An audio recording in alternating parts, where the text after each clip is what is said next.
Hi there, Chris here. Pardon me.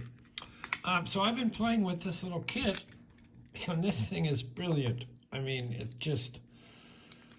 it's brilliant. And if you didn't see the video before, what it is, this is made by Cespass, and he 3D printed all this and put all this together in one practice kit.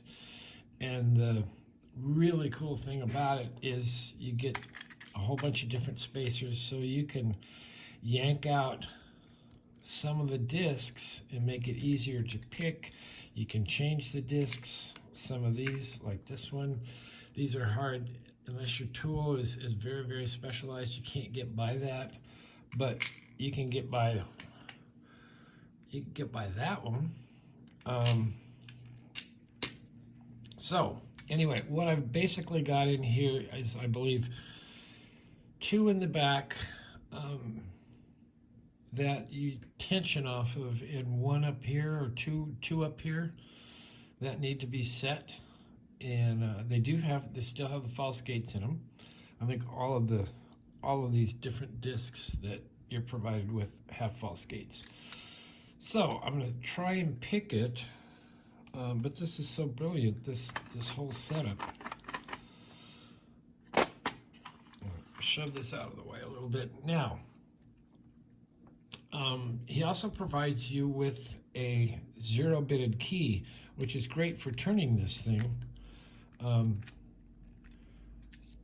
because you could turn everybody to the right, or make sure that all the discs are lined up.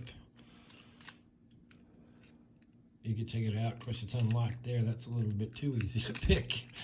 But anyway, that's brilliant. And a whole bunch of other keys that you can take these different discs, 1 through 6. I'm sorry, yeah, 1 through 6, and then these are spacers that go in between each disc, like these guys.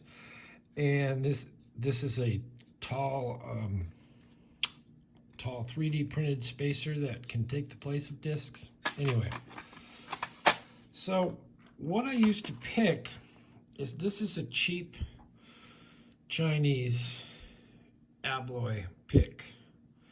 Now, it's designed for, and the package was marked Abloy Classic, and their quality control is totally sucky, but it is a nice, it's a pretty nice little tool.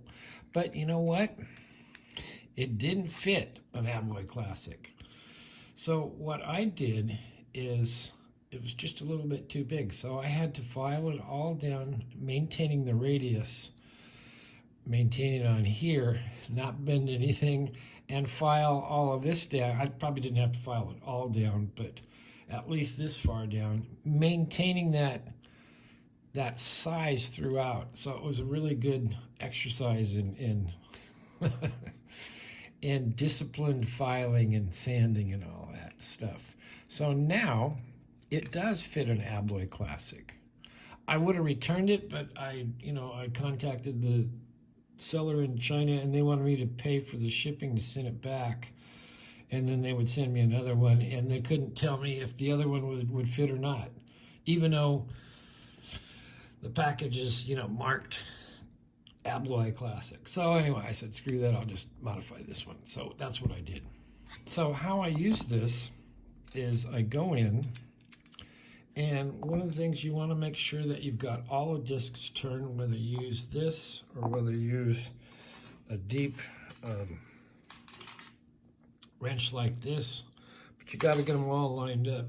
And it helps, and the last couple sometimes don't want to line up, or you miss them, so it helps to shine a light down there, and so you can see, I'm not sure you guys can see, but all the way to the very, very back, everything's lined up. So once I do that, then I put this in here, and so if everything's lined up right,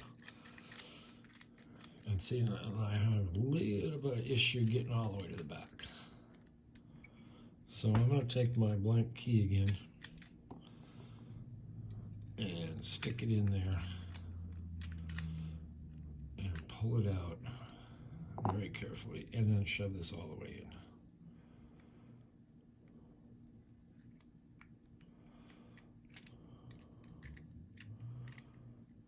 I think I have it. And then I tension clockwise. So then I put this guy in here.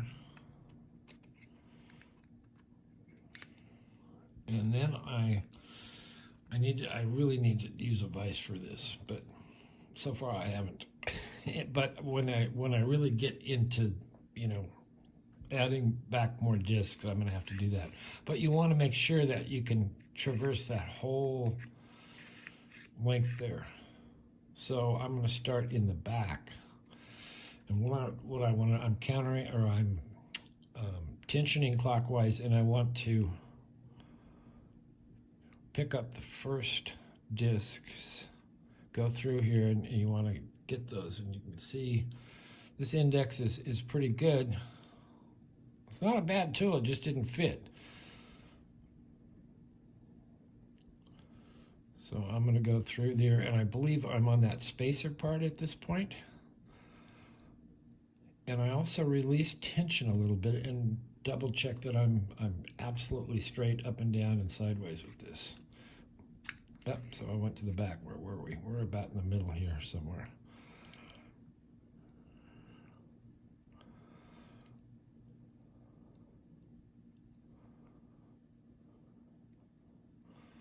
Okay, and if you can't get through when you have all these clear discs, not the ones with the little, not these guys. If you can't get through, you have all these.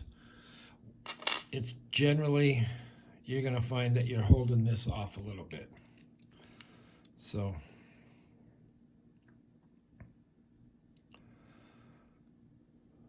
I need to get those guys in the back. Two of them are getting, I believe, tensioned by the tensioner. Now I got to find my passage. So I'm going to release tension just a little bit. There we go. That's the passage right there. So I'm going to go through again.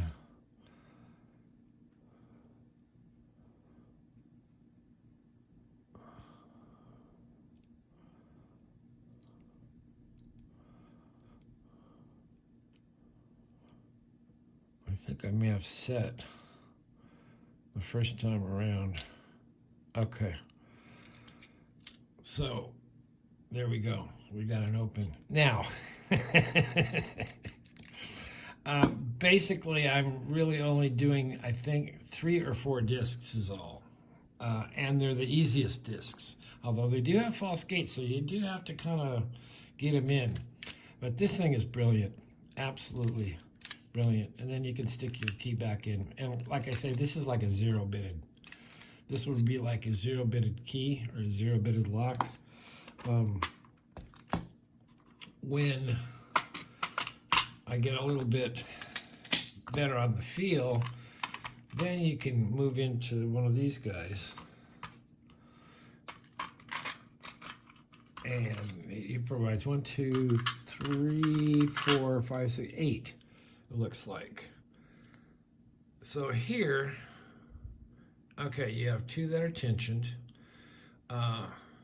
That's a very deep cut. That's a little shallower, 0 cut, shallow, and it tensions, it spins off the spinner, which is a 0 cut as well. So these you really do have to navigate in and out and get them set in the proper gates at these angles.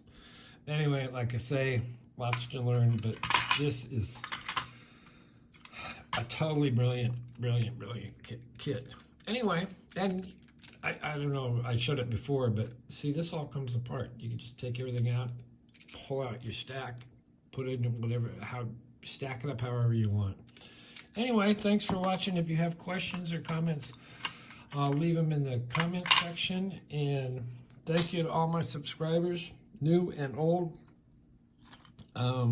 I was at 900 for a bit, and I dropped a couple.